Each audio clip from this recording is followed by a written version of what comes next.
साहिल साहब, मेरा एक सवाल है।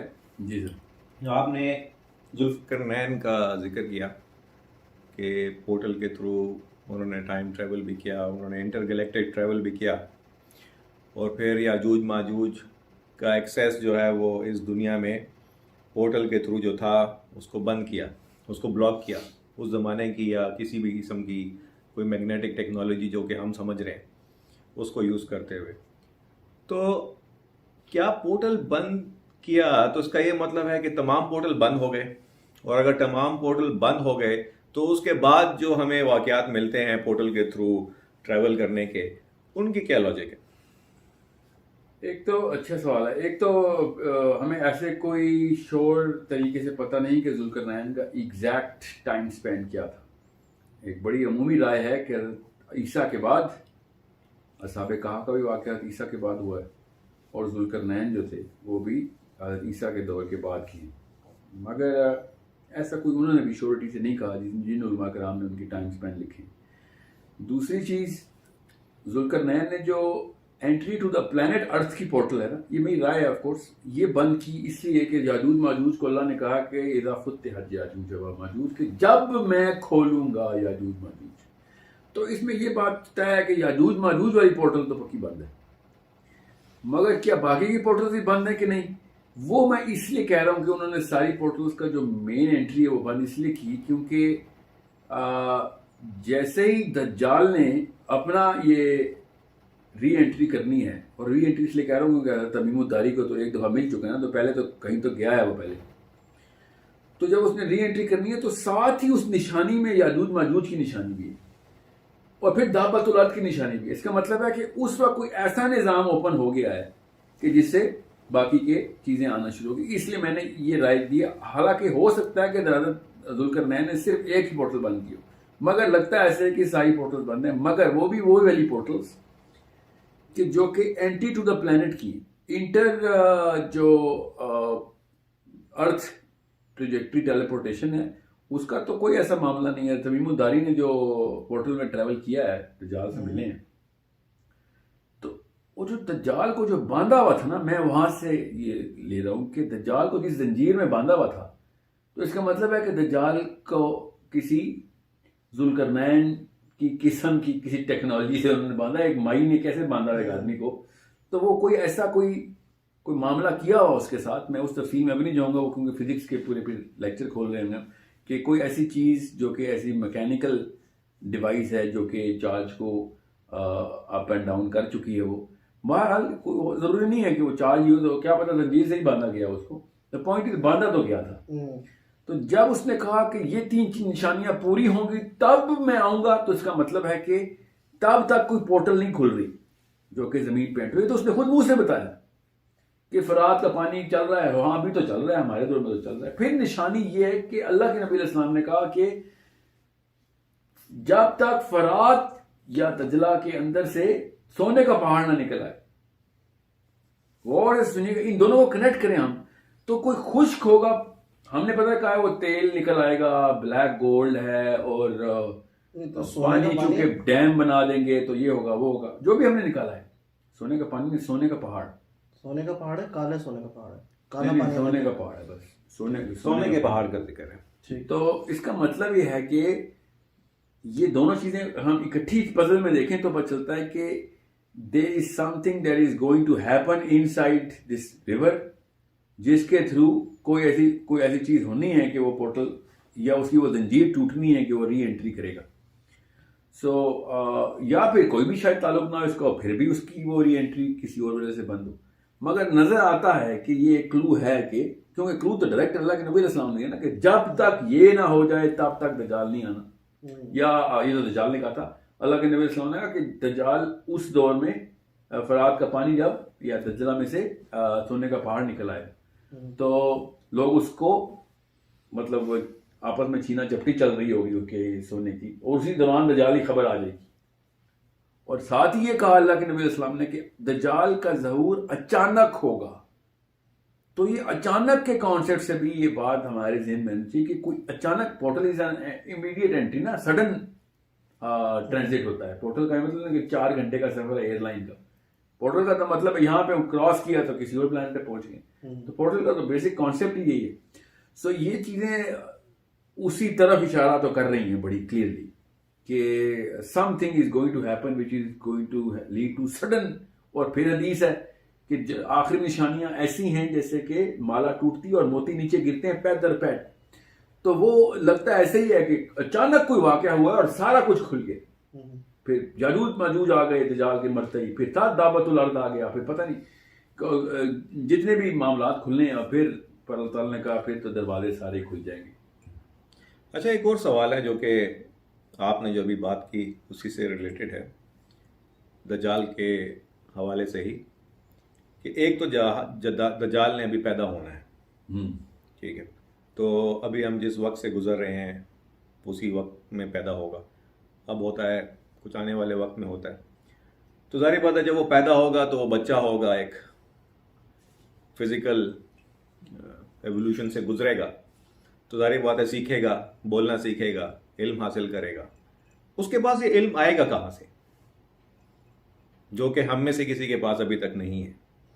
अगर वो इस दुनिया में ही पैदा होगा और इस दुनिया में ही आगे जाकर उस लेवल पे पहुंचेगा, तो ये पोर्टल्स की नॉलेज और हर चीज़ को अपने कंट्रोल करने की नॉलेज और ये तमाम नॉलेज उसके पास आएगी कहाँ से, वो कैसे सीखेगा? ऐसा क्या होगा कि ये सारा चीज़ें उसको पता चल जाए? और दूसरी बात जो कि एक हदीस है जिसमें दज्जाल की उम्र के बारे में बताया है कि वो 40 दिन तक इस दुनिया में रहेगा। जी हाँ। पहला दिन उसका जो है वो 1 साल के बराबर होगा, दूसरा दिन उसका जो है वो 1 महीने के बराबर होगा, तीसरा दिन उसका 1 हफ्ते के बराबर होगा, और बाकी दिन उसके आम दिनों जैसे होंगे। और इसकी भी शेख इमरान ने एक इंटरप्रिटेशन की है कि वो शायद किसी दूसरी डायमेंशन में होगा वगैरह वगैरह, कि वो एक पसे पर्दा हुकूमत करेगा। तो वो उसके मिसाल वो 1 साल वाले दिन है, लेकिन उसके कारिंदे चल रहे होंगे जो कि आजकल का वक्त शामिल है। वो उसको दुनिया के इराज से उसको रिलेट करते हैं कि जब ब्रिटिश रूल था तो उस वक्त जो है वो साल वाला था, अब अमेरिकन रूल आ गया तो वो इसका हफ्ते वाला, महीने वाला चल रहा है। इसके बाद इसराइल का रूल आएगा तो वो 1 हफ्ते का होगा, और फिर जब वो फिजिकली आएगा तो वो उसका फिजिकल ज़हूर होगा। वो इसको इस तरह से इंटरप्रेट करते हैं। इसके बारे में आपकी क्या राय है? आप क्या कहते हैं? आपने जो 2 सवाल किए ना, उसमें एक तीसरा सवाल भी ऐड करते हैं। एक तो ये कि जो जब बच्चा पैदा होगा तो फिर ये अचानक ज़हूर कैसे होगा उसका, ये भी एक बीच का सवाल है। बिल्कुल। तो इसी में मैं ऐड करता हूँ जो मुझे कन्फ्यूजन है कि वो बच्चा पैदा होगा, वो एक टाइमलाइन से जाएगा और फिर वापस वो ट्रैवल करेगा और वहाँ पे वो फंस जाएगा और फिर वो ऐसे ही मैं इसी का यही जवाब दे रहा हूँ। असली सवाल ये कि वो इल्म कहाँ से आएगा उसका। तो लेकिन मैं आपको एक अपनी राय ही बता रहा हूँ इसमें, मगर मैं देर ज़रा साथ साथ मैं सबूत भी देता हूँ आपको कि इराक में स्मर्रा में 1940s में इनको स्मर्रा की तहजीब की वो टैबलेट्स मिली जिनके ऊपर वो पूरी लाइब्रेरी मिली है। 26,000 टैबलेट्स मिली। 26,000 टैबलेट्स का मतलब है कुछ 26,000 किताबें मिल गई, समझ लें। वो है तकरीबन 16,000 साल पहले की तहजीब। तो उसमें उन्होंने हदीस का वाकया और ये तमाम तर इंटरगैलेक्टिक, तमाम तर टेलीपोर्टेशन, हदीस ऊपर कैसे जाते थे, कितनी दफ़ा जाते थे, हज़रत नूह के साथ क्या हुआ, ये सारा कुछ उसमें दर्ज था। इसका मतलब हज़रत नूह के तो बाद की बात है और हदीस के तो बाद की बात है। तो जब सद्दाम हुसैन ने, क्योंकि समर्रा इराक में, तो सद्दाम हुसैन के ऊपर हमें जो बताया जाता है वो ये बताया जाता है कि सद्दाम हुसैन ने कुवैत के ऊपर, फिर ईरान के ऊपर, और ये वो अपनी शिया सुन्नी मसाइल कर रहा था, और इराक को फतह करने के लिए ये बहाना दे दिया गया, अमेरिका का एजेंट था वो, और बहाना ये दिया गया कि वो शिया सुन्नी मसाइल और लोकल डिटरेंट्स कर रहा है, सोशल लेवल के ऊपर भी, पॉलिटिकल लेवल पे भी, तो हम उसकी टिरनी को ख़त्म करने के लिए जा रहे हैं। और कंस्पिरेसी थ्योरी ये थी कि तेल के लिए कर रहा है अमेरिका ये सारा कुछ, तो क्योंकि इराक वाकई में तेल में सबसे ज़्यादा आगे। मगर अजीब सी एक बात है जो कि मैं आपको सबूत से बता रहा हूँ, ये आप गूगल करें, ये कुछ सीक्रेट नहीं है, कॉन्स्पिरेसी नहीं है जो मैं आपको बता रहा हूँ, कि इराक पे जिस दिन अमेरिका ने हमला किया उसी दिन फर्स्ट 24 आवर्स के दौरान ओपन ब्रॉड डे लाइट के अंदर अमेरिकन आर्मी ने क्या करतूत किए, ये हम सबको पता है। ना सिर्फ वो वीडियोस पे है बल्कि कुछ छुपा सीक्रेट भी नहीं है, उन्होंने माना भी। यहाँ तक कि वो सारे कंटेनर्स किस तरीके से ट्रांसपोर्ट हुए इसराइल, वो किस चीज़ के थे, वो समर्रा की उन टैबलेट्स के थे। 11 म्यूजियम से 11 के 11 म्यूजियम से अमेरिकन आर्मी ने सबसे पहले आके लूटे। तो जब एक जंग की जाती है तो सबसे पहले वो वाले एसेट को सिक्योर किया जाता है ना जिसके लिए जंग की जाए, और सारे के सारे एसेट्स उन्होंने सिक्योर करके भेज दिए इसराइल। अब वो ऐसी सिक्योरिटी में है जहां पे डेड सी स्क्रॉल लिखे हुए। प्राइम मिनिस्टर शरोन को भी इजाज़त नहीं थी उस लाइब्रेरी को एक्सेस करने की। अभी ये जो लेटेस्ट प्राइम मिनिस्टर है इसने भी इस बारे में बात की कि अगर ये वो होती, मेरी कोई साजिश होती तो मुझे तो एक्सेस होता उनका, वो तो मुझे भी नहीं दे गया। तो जो अजीब सी बात ये थी कि जब इराक फतह हुआ तो सद्दाम हुसैन के घर के अंदर, उसके महल के अंदर जो सद्दाम हुसैन की तस्वीर थी वो क्या थी कि वो समर्रा के उस तहजीब के उस वक्त के इल्यूमिनाटी से, जो ओरिजिनल इल्यूमिनाटी का कॉन्सेप्ट है, इसके लिए आपको फिर आप प्रॉपर सुमेरियन सेशन हमें करना पड़ेगा ताकि मैं आपको तफसील बता सकूँ सुमेरिया समर्रा क्या है, क्या लिखा हुआ था, कैसे मुझे पता चला, क्या उसकी ऑथेंटिसिटी है, क्या सुमेरियोलॉजी के प्रोफेसर्स क्या कहते हैं। क्योंकि मेरी रिसर्च इसके ऊपर काफ़ी है कि मैं इस कंक्लूजन तक पहुंचा हूं कि दुनिया में इसका फ़ायदा तो बताएं। तो वो मैंने अभी ये देखा कि जो फ़ायदा है ना वो ये कि ये जितनी भी टेक्नोलॉजी जो इराक के सद्दाम हुसैन साहब कोशिश कर रहे थे ना कि उन तक मिल जाए, और प्रॉपर प्रोफेसर्स खुद PhD करवाता था सुमेरियोलॉजी में। इराक यूनिवर्सिटी के अंदर भी शुरू हो गई थी इसकी ब्रांचिंग, और उसने फैकल्टी क्रिएट की सुमेरियोलॉजी की। ऑस्ट्रेलिया से प्रोफेसर आके ट्रेनिंग ले रहे थे और दे भी रहे थे। यूरोपियन अकेडेमिया सुमेरियोलॉजी करवा रही थी, और अमेरिका और यूरोप आके यूनिवर्सिटी इराक के लोगों को इसकी ट्रेनिंग दे रहा था कि इनको इंटरप्रेट कैसे करना है इन टैबलेट्स को। क्यों? क्योंकि वो टैबलेट्स फोकस इस बात पे करती थी कि इंटरगैलेक्टिक ट्रैवल कैसे करते थे वो लोग, उन्होंने सिखाया ये था। अब कहानी ये है कि इराक में ऐसी कोई आग लगी हुई थी जिसकी वजह से अमेरिका ने हमला किया, तो उन्होंने सबूत दे दिया कि वो यही आग लगी थी। इराक की कोई ऐसी चीज़ है जो कि इसराइल बिलीव करता है कि सद्दाम हुसैन की हाथ लग गई है और ये इंटरप्रेट कर लेगा, इसको जल्दी से निकाल। उन्होंने आते ही फिर उसको पकड़ा और उससे वो टैबलेट्स ली और निकाल दिया गया। क्या ये कंस्पिरेसी थ्योरी है? तो नहीं, कंस्पिरेसी थ्योरी तो ये है कि वो तेल के लिए आए थे। मैं जो आपको बता रहा हूँ ये तो आंखों देखा हाल है। अभी भी आप गूगल पे जाएंगे तो आपको वीडियोस अभी भी दस्तयाब होगी जो कि लोकल्स ने बनाई कि कर क्या रही आर्मी आके, सरेआम म्यूजियम लूट लिया आके, और कोई आर्टिफैक्ट नहीं उठाया, कोई आर्ट नहीं उठाई, सिर्फ और सिर्फ सुमेरियन टैबलेट्स आके चोरी की उन्होंने। क्योंकि ये एक मुल्क की इनेट राइट होती है कि जो भी आर्कियोलॉजिकल एविडेंस कोई भी चीज़ वहाँ से मिलेगी, जैसे हमारे पास हड़प्पा है, मोहनजोदड़ो है, ये हमारे पास ही रहेगा, ये इंग्लैंड के किसी म्यूजियम में नहीं जा सकती, कोई ईंट में नहीं जा सकती। तो ये इराक के म्यूजियम में ही रखी हुई थी सारी चीज़। हालांकि इराकी इसको ज़्यादा लिफ्ट नहीं करा देते।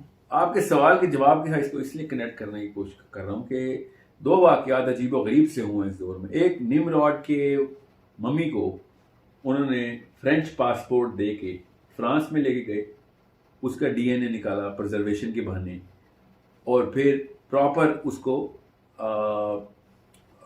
उसी तरीके की ट्रीटमेंट मिली इसराइल के अंदर भी, जैसे कि कोई इनका दजाल ही आ गया।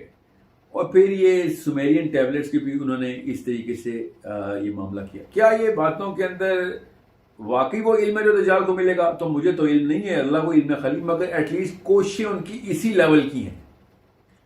इनकी कोशिशें यही हैं कि ये पोर्टल टेलीपोर्टेशन इंटरगैलेक्टिक जो मामलात हैं वो तय कर सकें। और ये जो उलूम हैं अगर ये नहीं भी सही तो एटलीस्ट उनकी नीयत तो नज़र आ रही है कि क्योंकि जिसने भी सुमेरियोलॉजी के बारे में पढ़ा है उसको ये पता है कि ये जितने भी मामलात हैं ना जो रिलीजियस स्क्रिप्चर्स में, बाइबल में, इथियोपियन बाइबल में और कुरान पाक में लिखे हैं, ये सब कुरान पाक का भी पूरा रेफरेंस चार्ट मिलता है। सुमेरियोलॉजी कुरान पाक में भी वैसे ही फोकस करती है। यहाँ तक कि ऑस्ट्रेलिया के एक प्रोफेसर ने प्रॉपर अल्लाह के नबी अलैहिस्सलाम मोहम्मद बिन अब्दुल्लाह सल्लल्लाहु अलैहि वसल्लम के ऊपर, उनकी मेराज के ऊपर पूरे थीसिस लिख के बताया है कि कैसे मोहम्मद ने ट्रैवल किया था। सुमेरियोलॉजी के PhD ने ये बात की है, कोई मुसलमान नहीं है वो, बट कोई साइंस को मानते हैं वो, और उन्होंने पूरी की पूरी ये तफसील जो है ये रिकॉर्ड कराई। अब मैं क्यों आपको बता रहा हूँ, इसराइली के पास गया ये सारा इल्म, ये सही है या गलत है तो एक अलग बात है। 1 मिनट के लिए सोचें कि ये सही है तो फिर दज्जाल की तो ट्रेनिंग इंस्टीट्यूट तो क्रिएट हो गया, और अगर ये गलत है तो एटलीस्ट उनकी नीयत तो पता चल गई है कि वो यहाँ से ही इसी तरह की